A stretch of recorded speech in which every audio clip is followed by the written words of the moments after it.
Diyos ko po, kakapasok lang. Breaking news, VP Sara Duterte kumanta na, Baste Kibuloy ipinagtatanggol. Ayan, syempre, itong balitang ating matutunghayan ngayon ay nagbula kay Balitang Pinoy TV. At ilalagay ko sa description box ang link ng channel ni Balitang Pinoy TV para maging updated po kayo sa mga balita na kanyang inihahatid sa atin. At syempre, ito ang inyong lingkod na si BT na magbibigay ng reaksyon at komento dito sa video na ating matutunghayan ngayon.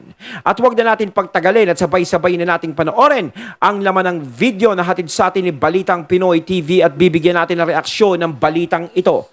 Pasok! Balitang Pinoy TV. Ayan, Balitang Pinoy.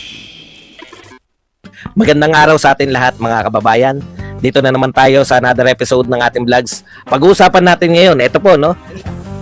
Basing sa ating thumbnail, kung makikita nyo, itong si Vice President Inday Sara Duterte nagsalita na po patungkol kay Baste Duterte. Ayan na! At nagsalita na rin si VP Sara Ayan, patungkol dito sa nangyari kay Pastor Apollo Kibuloy, mainly doon sa nangyari sa KOJC. Okay? So pag-usapan din natin yan. Ano yung mga komentaryo nitong ating Vice President Inday Sara Duterte. Okay? And also pag-usapan din natin itong sinabi ni Pangulong Bongbong Marcos sa kanyang speech. Okay? Yung speech niya kanina, ano bang sinabi niya? Okay? Ang gusto niyang mangyari ang Pilipinas raw, tuloy-tuloy ang pag-defend. Sabi niya, defend everything that is rightfully ours.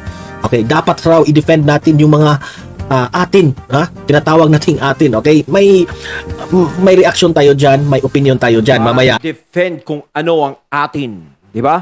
Tulad diyan sa West Philippine Sea. Parang ganun yung sinasabi ni PBBM. Okay, susuplakin natin kung saan naging sablay itong ating Pangulong Bongbong Marcos. Pasensya ka na, Mr. President, kailangan ka talaga naming pupunayin, demokrasya tayo, di ba? Okay. Marami tayong pag-uusapan ngayon, di ba? Itong last na pag-usapan natin, itong ang nagpalabas ng hinanaing itong si Atty. Harry Roque na tunay na problema sa bansa nililihis nitong gobyerno na ito. Okay?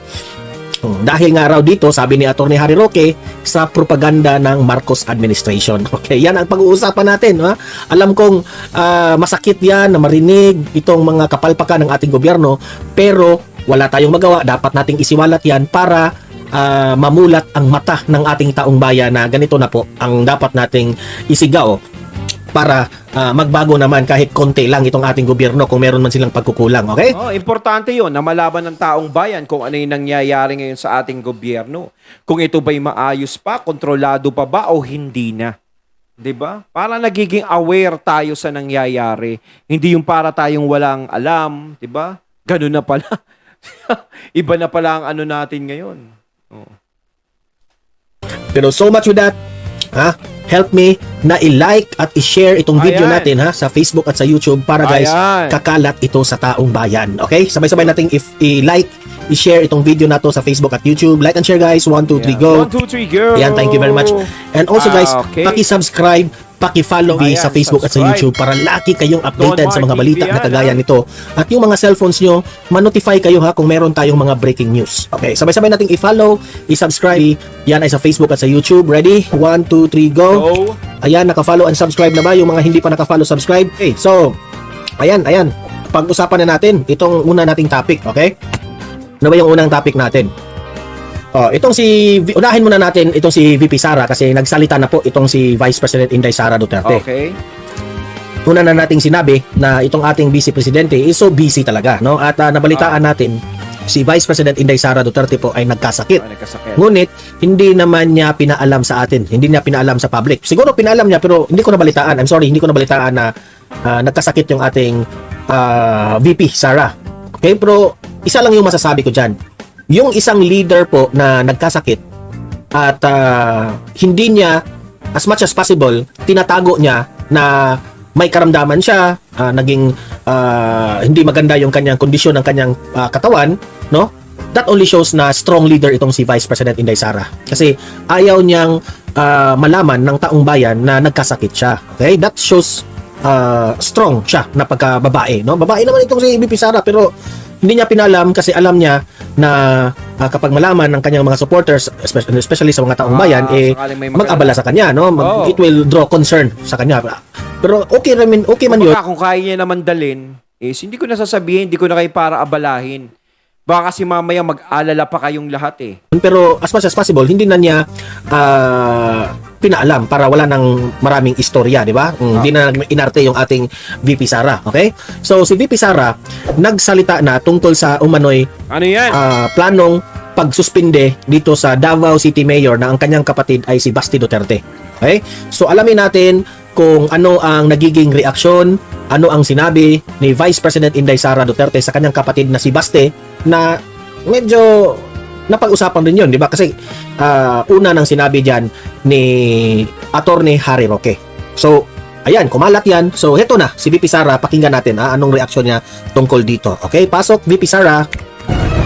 The freedom we experience in the present is a result of the unyielding resolve of our ancestors to reclaim our right to govern ourselves as a sovereign nation, pursue the aspirations of our people, and manage our own economic resources. Ang Independence Day ay hindi lamang para sa So, ito yung naging speech ni VP Sara Ayan. sa Independence Day. Okay? pagdiriwang ng ating kalayaan. Kasama rin dito ang pag-alaala sa ginawang sakripisyo ng ating mga ninuno. Ito ang mensahe ni Vice President Sara Duterte sa pagdiriwang ng 126th Independence Day Anniversary sa Rizal Park, Davao City kaninang umaga. Sa isa pang mensahe niya, nananawagan ito sa mga Pilipino na magkaisa para sa isang maunlad na bansa. Sa unang pagkakataon, makalipas sa ilang linggo, So, ito na, nagtakbuhan na itong mga media for an ambush interview kay VP Sara. Yan na. muling nagpakita sa publiko si VP Sara matapos mapaulat na nagkasakit ito. Sa Facebook post ng kapatid nitong si Congressman Paulo Pulong Duterte noong May 31, binati nito si VP Sara ng happy birthday at get well soon. Hindi direktang sinagot ni VP Sara kung nagkasakit siya, pero tiniyak ito sa publiko na maayos na ang kanyang kalagayan. Well, I'm okay. So, yeah. Yun lang ang comment niya na tanong ng mga media kung nagkasakit siya. Well, I'm okay, di ba? That's a strong leader. Maraming salamat sa birthday greetings. Di na ko maisa-isa ang ako ang pasalamat sa tanan nga nag-greet o birthday greetings o ang ilahang mga wishes sa maayong panglawas. And I am happy to be here in Davao City, and I wish all the Baweños, unang-una, kalma lang ta, ikado nga Happy Independence Day. Nabanggit niya, kalma lang ta. Kalma lang. Parang kalma lang tayo. Diba? Kalma muna. Parang ganun yan. Kalma lang, wag masyadong mainit. Diba? Parang merong medyo, may konting pitik yun ng konti. Yung kalma lang. Masyado kayong mainit, kumalma muna kayo. Diba? Tama yun. Kasi kung sugod ka ng sugod sa isang away o gulo, baka mapahama ka. Diba? Mas maganda kung dahan-dahan lang. Pabayaan mo silang sumugod sa'yo. Kapag nakahanap ka ng tamang tiyempo, masusukol mo din sila. Ganun yun. Diba? Kumbaga, kalma lang sa nangyayari ngayon. Hindi yung babanat din siya, makikisabay siya kung ano yung nagiging tugtog ngayon na hindi maganda. At magpapatugtog din siya ng hindi maganda. Nakakasira ng diskarte yun. Kaya, kalma lang muna. Diba? Parang ganun yun eh. Takay mo na, wala pa natin ng ano. No? This is an ambush interview. Pero, kasi, tinanong siya ng media, ano ang mensahe mo sa Davao?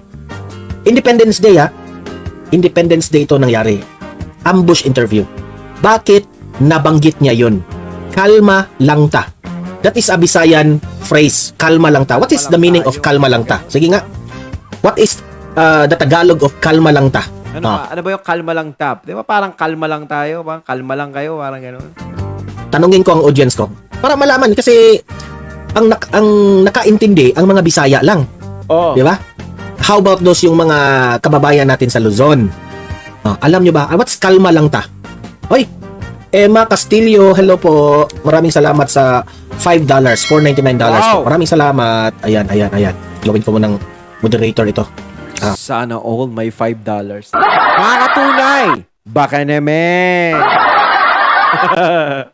Maraming salamat. Emma Castillo. What is kalma lang ta? Yan, Len Helen, mahinahon lang tayo. Maghinahon. Mahinahon Relax lang sa tayo. kanya. Ayon kay Mark Daniel. Eric Di Guzman, relax lang. Yan ang sabi ni VP Sara. Bakit nasabi niya yan? In an ambush interview. Okay, ito yung aking analysis dyan ha. Nabanggit ni VP Sara na kalma lang ta o mahinahon lang tayo. Relax lang tayo, kalmado lang. Kalma na, kalma. Nabanggit niya yon dahil alam niya kung ano ang nangyari sa KOJC. Kumbaga ano yan eh. Pag sinabi niya yung ganong salita, isiningit niya kasi. 'Di ba? Yung kalma lang ta. O ngayon, maging mahinahon lang tayo. Hayaan mo, relax. Ay parang relax lang tayo. Alam niya yung mga nangyayari. Namomonitor niya yan. Talagang hindi lang muna siya nagsasalita. Dahil kapag nagsalita siya dyan, alam natin kung ano yung mangyayari. Maraming naghihintay na mga kumikriticize sa kanya na magsalita siya para magkaroon sila ng butas na naman, di ba? Na maibabato kay BP Sara. Di ba? Kaya hindi siya nagsasalita kung ano yung nangyayari ngayon.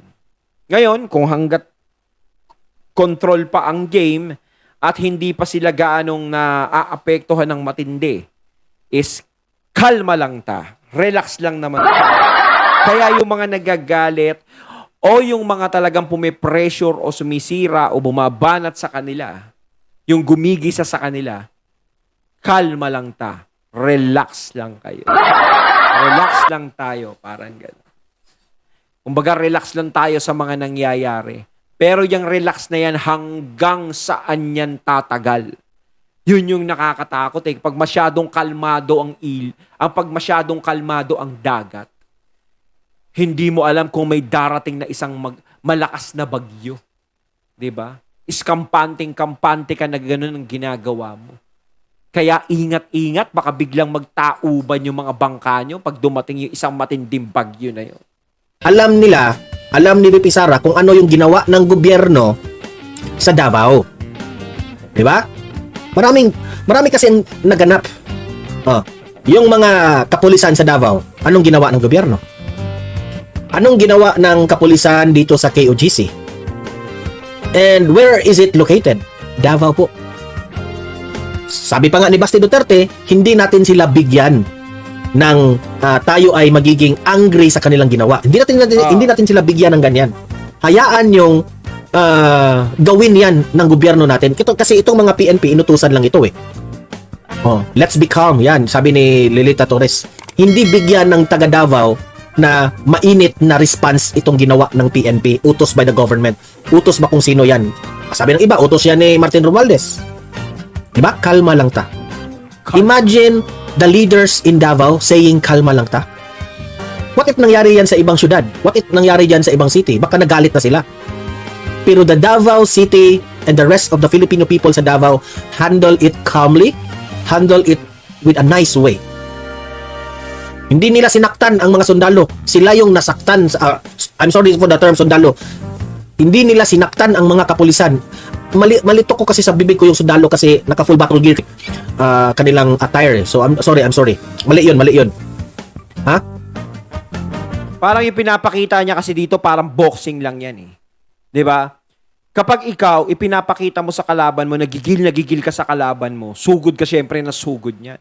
Banat ka ng banat niyan. Tapos ikaw relax ka lang, parang iniinis-inis mo lang siya. Diba? Masyado ka lang relax na relax. 'Di ba? Pero pag sa sobrang gigil niya, syempre nawawala yung diskarte niya. 'Di ba? Nawawala yung diskarte mo kapag ikaw gigil na gigil ka eh. Kapag sinabayan ni VP Sara yung nangyayari ngayon, maaaring masira ang diskarte niya. Unang-una, yung pamumuno niya bilang Vice President. Yung katungkulan niya, maaaring masira.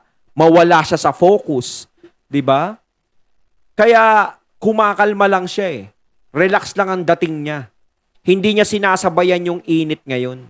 Hindi sinaktan ng mga taga Davao, mga taong bayan, mga taga KOGC members. Hindi sinaktan ang mga pulis. Sila yung mga nasaktan sa pulis. Tingnan mo, yung nakita natin sa video, may kinaladkad. Diba? Gara nga na susuguro nila, kala mo, yung susuguro nila parang yung may mga sandatang malalakas no? Talagang full battle gear sila. Pero hindi naman natin masisisi yung mga kapulisan natin na ginagawa naman nila ang kanilang tungkulin. 'Di ba? Wala naman silang magagawa kundi sumunod sa nakatataas at nag-uutos sa kanila. Trabaho kasi nila yun Diba? Merong mga minor de edad na mga nasasaktan. Pero in response to that, ang sabi ni Basti Duterte, hindi natin sila bigyan ng tension, no? They don't deserve our effort.